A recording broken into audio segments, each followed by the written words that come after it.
Salut tout le monde, bienvenue dans une nouvelle vidéo lecture.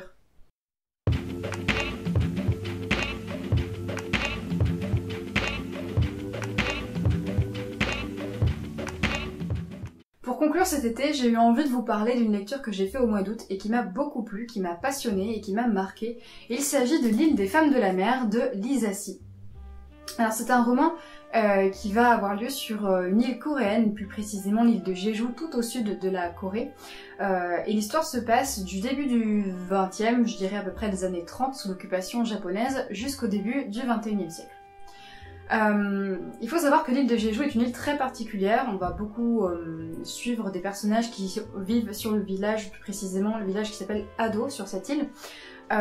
Et l'île de Jeju est très particulière puisqu'il y a en place sur cette île une société matrifocale, c'est-à-dire un système d'organisation familiale qui est centré sur la mère, sur la famille maternelle. Il faut savoir que cette île fait exception au sein même de sa propre nation puisque c'est pas du tout le cas sur le reste de la Corée à cette même période. Donc c'est vraiment une île qui est très particulière déjà en Corée et dans le monde après plus en général.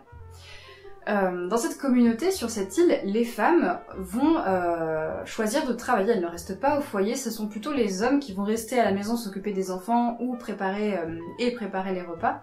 Les femmes, elles vont avoir, on va dire, des cultures sur Terre pour se nourrir, mais également elles vont faire surtout beaucoup de pêche sous-marine qui est l'une des principales ressources de l'île.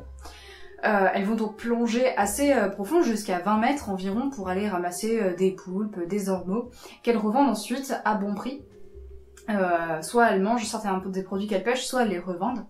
Et on les appelle des haenyo. Et ce sont vraiment des femmes qui sont des plongeuses assez impressionnantes, puisqu'elles peuvent donc plonger jusqu'à 20 mètres environ, et elles peuvent rester même jusqu'à 2 minutes sous l'eau. Donc elles ont vraiment une bonne maîtrise de leur souffle, et elles plongent une bonne partie de l'année, même quand l'eau commence à devenir froide. Et au sein de cette communauté de femmes plongeuses, de haenyo, sur l'île, dans le village de Ado, on va suivre deux jeunes filles, Yongsuk et Mija, qui vont grandir ensemble, devenir des plongeuses, et on va vraiment suivre leur vie tout au long jusque de leur enfance jusqu'à leur vieillesse, et on va voir un petit peu comment leur vie va être traversée par les différentes guerres, les différents drames qui peuvent se produire à cette période sur l'île. Alors Lisa Si, c'est une autrice qui est américaine avec des origines chinoises. Elle s'est clairement beaucoup renseignée sur le sujet de ces femmes plongeuses, ces haenyo. Alors faut savoir qu'aujourd'hui les haenyo ça existe toujours, c'est une communauté qui a vraiment existé en Corée du Sud et qui est aujourd'hui classée au patrimoine mondial de l'UNESCO si je dis pas de bêtises. Alors aujourd'hui elles existent toujours mais elles sont beaucoup moins nombreuses. À l'époque que décrit Lisa Si, on plonge environ de ses 14 ans jusqu'à ses 55 ans. Aujourd'hui les plongeuses sont toutes très âgées, ce sont vraiment d'anciennes haenyo et elles ne pêchent plus vraiment mais elles plongent pour ramasser des déchets. Donc on voit un peu l'évolution un peu triste au fil des années. Lisa Si, elle s'est rendue sur place, elle s'est rendue sur l'île de Jeju pour vraiment comprendre ce qu'était cette communauté. Elle a parlé avec des anciennes haenyo et toujours des haenyo d'ailleurs je pense. Elle a discuté avec des spécialistes du sujet, des scientifiques aussi. Elle s'est beaucoup intéressée à tout ce qui était présenté dans le musée qui est dédié à cette culture. Et tout ça se voit vraiment dans son livre parce qu'elle détaille vraiment bien le fonctionnement de ce village, de cette communauté, la vie de ces femmes, leurs techniques de pêche, leurs traditions aussi également. Et elle retranscrit ça très bien et elle le mêle habilement avec tous les événements géopolitiques qui sont très importants dans la Corée à cette période. C'est vraiment une période très mouvementée, très tourmentée où le pays va traverser des phases très sombres. Et elle lie tout ça des événements de la vie personnelle qui vont arriver au personnage de Yongsuk, donc des choses très concrètes et qui permettent de relier ça à un contexte géopolitique de façon assez explicite et facile à comprendre en fait, même si on ne connaît pas du tout cette période, ce qui était mon cas globalement. Et j'ai trouvé ça vraiment passionnant à suivre en fait, cette communauté de femmes qui est très particulière, ce contexte aussi politique qui est complexe, qui est difficile. Et vraiment j'étais impressionnée de découvrir qu'il y avait des femmes comme ça qui plongeaient aussi de façon tous les jours en fait, elles allaient plonger toute la journée et elles prenaient vraiment des risques pour faire ça. On peut vraiment mourir en plongée pour plein de raisons. On peut se faire attraper par le courant, se retrouver bloqué sous des rochers ou pour X raisons. Il y a un truc bête par exemple, c'est que je sais que des personnages à un moment donné expliquent qu'il ne faut pas plonger quand on a ses règles parce que le sang va attirer les requins sous l'eau et que ça va mettre en danger la plongeuse et toutes les autres autour. C'est vraiment assez impressionnant et on le voit vraiment dans le roman qu'il y a des phases où elles se mettent vraiment en danger. Enfin, il y a des femmes qui y restent. C'est assez... voilà, c'est pas de la rigolade quand on le voit. Ce que je trouve intéressant aussi, c'est que dès le 20e, elles ont une approche déjà très respectueuse de la pêche, très... comment dire, raisonnée, je sais pas si on peut le dire comme ça, mais voilà, elles évitent complètement la surpêche, elles plongent dans des lieux précis. Si elles voient par exemple un ormeau qui est trop petit, elles vont pas le prendre. Il y a vraiment toute une stratégie en fait dans leur façon de pêcher qui est hyper intéressante et qui aujourd'hui peut-être subsiste toujours puisque maintenant elles sont plutôt tournées vers le fait de pêcher, enfin de sortir des déchets de la mer, donc il y a toujours ce respect en fait à l'océan qui est présent. L'île des femmes de la mer, c'est vraiment ce que j'appelle un roman fleuve, puisqu'on va suivre l'histoire d'une femme de son enfance jusqu'à sa vieillesse. Les chapitres sont écrits du point de vue de Young-suk, donc c'est elle qui raconte l'histoire, et entre ces chapitres, on a parfois des petites parenthèses qui se passent à une période plus avancée, je crois que c'est 2008, où on voit du coup Young-suk d'un point de vue extérieur cette fois-ci, qui est devenue arrière-grand-mère, et du coup ce point de vue extérieur permet d'amener des éléments un petit peu externes à l'intrigue, qui permettent d'un peu de faire l'état des lieux de ce qu'est devenu la culture Aennyo au 21e, et également d'apporter des éléments en plus sur ce qu'a pu vivre Young-suk et qu'elle n'a pas forcément écrit de suite, parce qu'il va y avoir en fait toute une trame dans son histoire, et notamment dans son histoire d'amitié avec Mija, qui va être, où il va y avoir des secrets, des choses, des non-dits, des quiproquos, et du coup ce point de vue extérieur permet un petit peu de clarifier ça sur la fin. Je crois que j'aime beaucoup ces récits, ces espèces de biographies fictives qui suivent des femmes, et en plus sur la période du 20e, qui est une période avec qui a plein d'événements graves et importants. Et ça m'a rappelé vraiment un autre roman du même style qui est Le miroir des courtisanes de Sawako Ariyoshi. Je vous en avais déjà parlé sur cette chaîne parce que c'est vraiment un roman qui m'avait beaucoup plu et marqué. Et c'est pareil, on va suivre une femme de son enfance jusqu'à sa vieillesse, alors cette fois-ci au Japon. Une femme qui devient courtisane, puis geisha, puis qui s'émancipe de sa condition de geisha sur des années. Et c'est pareil, c'est un roman qui est passionnant parce qu'il se passe... la vie de cette femme est traversée par des éléments aussi extérieurs, la Seconde Guerre mondiale, les tremblements de terre de Tokyo. Et du coup, on a vraiment... j'aime beaucoup le fait qu'on arrive à rattacher des éléments historiques à des événements plus, plus individuels, plus, peut-être moins importants, mais entre guillemets, quoi. Qu'on arrive à relier des événements historiques à ça, parce que ça permet de mieux les retenir et de mieux se rendre compte de leurs conséquences sur la vie des gens au quotidien aussi. L'île des femmes de la mer, c'est un roman qui met vraiment en avant la solidarité des femmes au sein de cette communauté de plongeuses. Elles se respectent, elles s'entraident, elles sont vraiment très soudées et on voit qu'elles n'ont pas vraiment le choix à cette période parce que leurs conditions de vie sont quand même difficiles. Elles travaillent toute la journée, elles sont exposées au froid, quand elles rentrent le soir, elles doivent prendre le relais sur leur mari, donc continuer à s'occuper de leurs enfants, donc elles entament entre guillemets une deuxième journée de travail. Par exemple, le personnage de Young-suk ne se voit pas faire autre chose que plonger et travailler. C'est quelqu'un qui a travaillé toute sa vie et qui, même jusqu'à ses 75 ans, 80 ans, elle continue de vouloir aller plonger. On lui dit qu'il faut pas qu'elle aille plonger, mais elle continue de le faire parce qu'elle se voit pas faire autre chose. Ce que j'ai aimé aussi, c'est qu'il y a une dimension un petit peu médicale et scientifique qui est aussi apportée dans le roman, notamment sur les bienfaits de la plongée sur le corps de ces femmes. On va apprendre notamment qu'elles ont une très bonne résistance au froid grâce à une exposition visiblement répétée depuis toute petite, depuis leur adolescence. Et à contrario, on nous dit à un moment donné dans le roman que une exposition trop régulière à une pression de l'eau élevée, donc quand elles font vraiment de la plongée en profondeur, que cette pression peut leur causer des problèmes cardiovasculaires. Donc j'aime bien parce qu'on a un peu les deux penchants qui sont évoqués, et je trouve que c'est assez intéressant parce que notamment dans le roman, il y a toute une séquence où dans les années 70 où des scientifiques viennent voir les Aennyo et cherchent à les étudier parce que ils ont entendu parler de leurs capacités de plongée qui sont exceptionnelles et de leur résistance au froid qui les intrigue beaucoup. Ce que j'ai aimé aussi, c'est qu'on voit vraiment toute la singularité de cette société matrifocale qui est vraiment en marge, que ça soit par rapport au reste de la Corée, mais par rapport au reste du monde aussi. Et c'est quelque chose que les personnages ne réalisent pas spécialement au début du roman, mais dont ils vont se rendre compte au fur et à mesure, qu'ils vont avoir des contacts avec l'extérieur et avec le continent. Typiquement, il y a un personnage qui va aller vivre sur le continent à un moment donné et qui va se marier avec un homme qui vient du continent. Et on le voit tout de suite la différence par rapport à d'autres personnages qui sont mariés avec des hommes qui viennent de l'île de Jeju. C'est-à-dire que la femme, à partir du moment où elle quitte le continent, elle ne peut plus travailler, c'est mal vu qu'elle travaille, et elle doit rester à la maison, elle doit s'occuper de la maison, de l'enfant, etc. Et son mari la traite pas du tout de la même façon que les maris traitent leurs femmes sur l'île de Jeju. Il y a un autre aspect qui était intéressant aussi que je trouvais, c'était la différence des critères de beauté sur l'île et le continent. Typiquement, les femmes sur l'île, elles sont toutes très bronzées, très hâlées parce que elles vont plonger tous les jours. En fait, elles sont en extérieur toute la journée. Tandis que les femmes sur le continent, il est de bon goût d'avoir la peau très blanche, très claire, donc de rester à l'intérieur. Et je trouve que cette différence, elle est aussi pas mal montrée à travers un personnage qui représente un petit peu ça, ce côté extérieur, comment fonctionne le reste de la société à côté de l'île de Jeju. Et donc ça, c'est assez intéressant. Un autre aspect vraiment passionnant et tellement important dans le roman, c'est toute la description de la situation géopolitique en Corée. On commence dans une Corée donc qui est occupée par le Japon et qui ensuite sera morcelée, séparée en plusieurs morceaux après la Seconde Guerre mondiale. Je crois qu'elle a été divisée en 4 parties et la partie où vivent les personnages va être sous tutelle américaine. Et ce que j'aime beaucoup, c'est qu'à partir du moment où la fin de la Seconde Guerre mondiale est déclarée, Young-suk écrit dans les pages on a remplacé un colon par un autre. Les choses se passaient déjà difficilement sous l'occupation japonaise. Je suis pas du tout experte de cette période, etc. Mais je sais qu'il y a vraiment des choses qu'a fait le Japon à la Corée qui sont considérées comme des crimes de guerre et qui ne sont toujours pas aujourd'hui reconnus par le Japon, il me semble.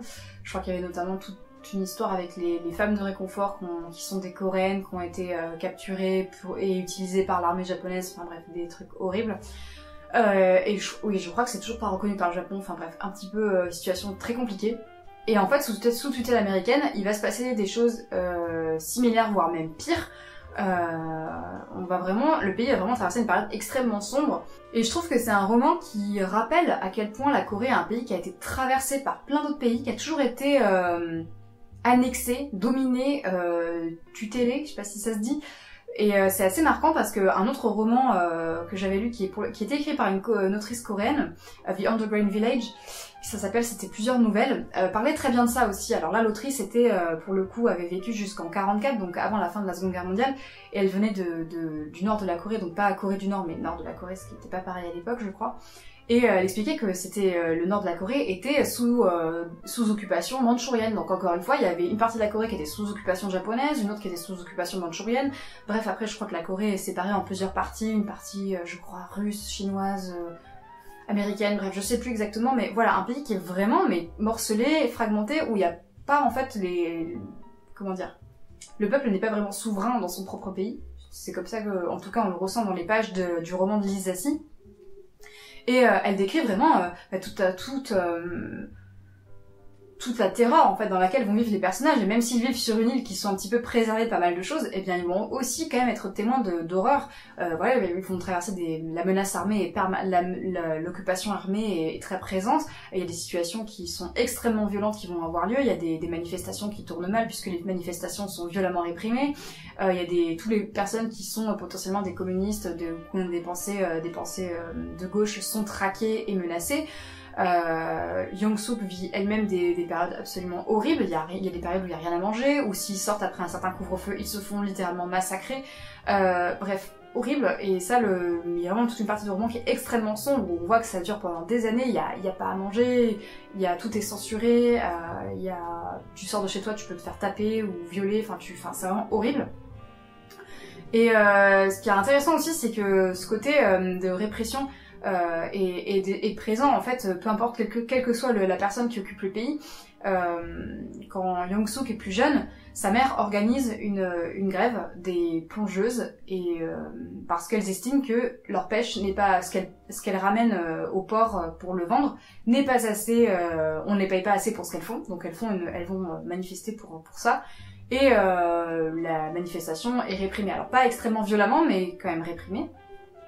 Et plus tard, Young-suk est là, cette fois-ci adulte, et elle raconte une manifestation qui tourne mal, et qui ensuite est transcrite dans les journaux de façon complètement déformée, et elle dit mais c'est absolument pas ce que j'ai vécu, j'étais sur place, je l'ai vu, ce n'est pas ça, c'est pas ce qui s'est passé. Et voilà, le roman décrit plein de choses comme ça qui se produisent, et c'est assez rude à lire de voir vraiment la manipulation derrière de ce qu'essaye de faire croire le gouvernement par rapport à ce qui s'est vraiment passé, c'est vraiment horrible. Et voilà, il y a plein d'autres choses qui vont être liées à ça, et justement, c'est ce qui va...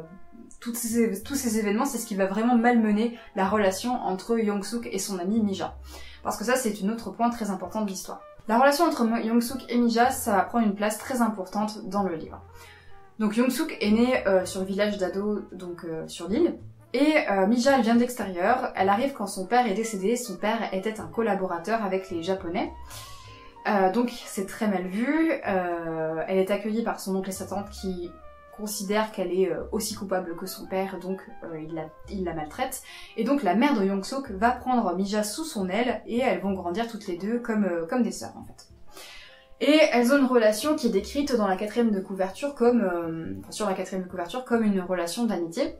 Et moi je trouve qu'il y a quand même tout le long de l'histoire une vraie ambiguïté dans leurs sentiments, qui je pense n'est jamais vraiment exprimé clairement parce que je pense que les personnages se rendent juste pas compte et que c'est tellement pas habituel ou autre ou dans l'ordre des choses pour elles, hein, dans leur point de vue, que du coup elles s'en rendent jamais compte, mais vraiment elles ont une relation qui est très...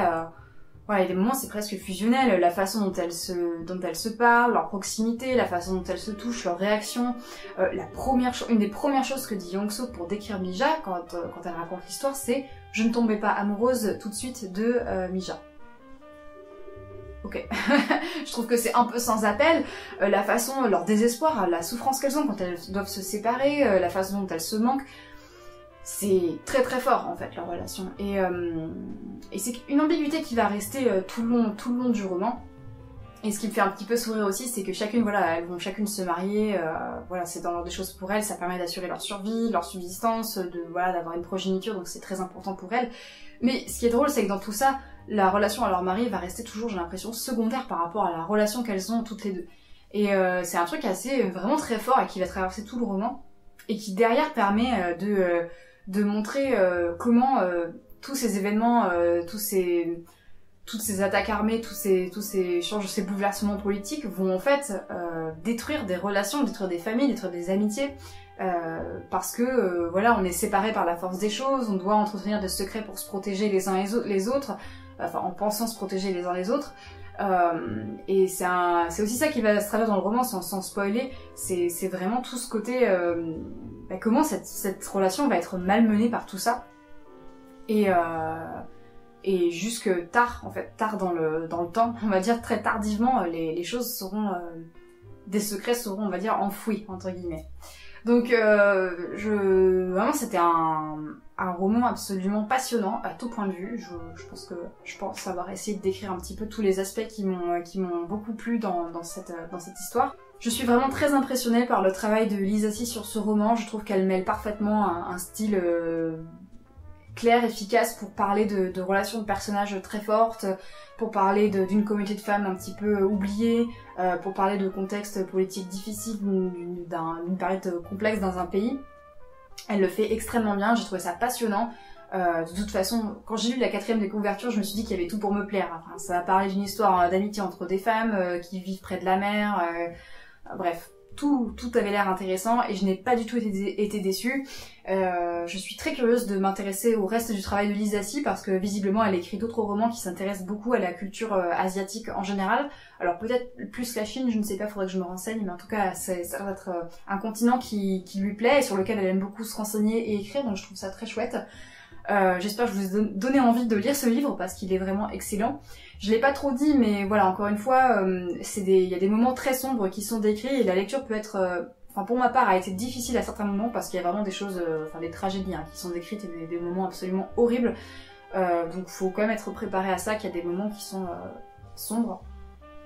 Mais sinon, c'est une excellente lecture, je trouve qu'on y apprend plein de choses. Ça m'a donné envie de m'intéresser un peu plus à cette culture des Haenyeo, de ces plongeuses. Et voilà, enfin, c'est vraiment dingue que ça ait pu exister, et que ça existe d'ailleurs toujours un peu, et que ça puisse être bien expliqué à travers ce roman. Donc je vous le conseille chaudement, foncez, c'est une merveille, c'était génial. Et puis voilà, on se retrouve dans une prochaine vidéo. N'hésitez pas à me dire si vous avez déjà lu ce roman, si vous avez déjà lu d'autres romans de Lisa Si. Je serais très curieuse d'avoir vos avis là-dessus. Et puis d'ici là, portez-vous bien et on se retrouve une prochaine fois. Salut!